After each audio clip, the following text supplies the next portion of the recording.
RSA flash media நேயர்கள் அனைவருக்கும் வணக்கம். நமது ஜோதிட நிகழ்ச்சியில் தனிப்பட்ட மனிதனுடைய ஜாதக ரீதியாக ஏற்படக்கூடிய பிரச்சனைகளுக்கு தீர்வு சொல்வதாக நம்ம சொல்லியிருந்தோம்.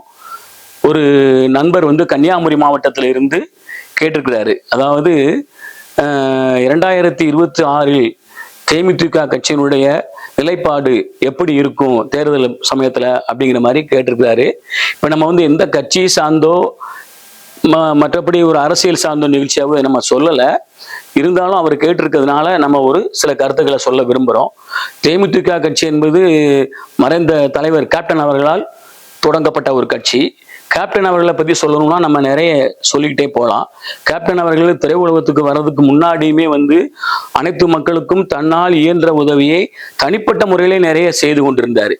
அதுக்கப்புறம் அவர் திரையுலகத்துக்கு வந்ததுக்கப்புறம் அதை நம்ம பெரிய லெவலில் கொண்டு சில மாணவர்கள் இன்ஜினியரிங் படிக்கிறதுக்கும் டாக்டராக படிக்கிறதுக்கும் நிறைய உதவி பண்ணியிருக்காரு. பிற கல்விச்சாலைகள்லாம் நிறைய அமைச்சிருக்காரு. நிறைய அன்னதான திட்டங்களை அவர் தொடர்ந்து பண்ணிக்கிட்டு இருக்காரு.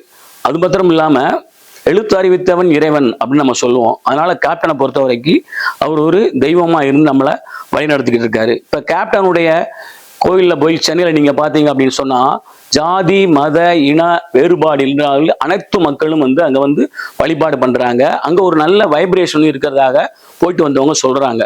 அங்கே தொடர்ந்து அன்னதானம் நடந்துக்கிட்டு இருக்கு. கேப்டன் இருக்கும்போது என்ன செய்யணும்னு விரும்பினாரோ அதை இப்போ கேப்டன் துணைவியார் பிரேமலதா மேடம் அதை தொடர்ந்து பண்ணிக்கிட்டு இருக்காங்க.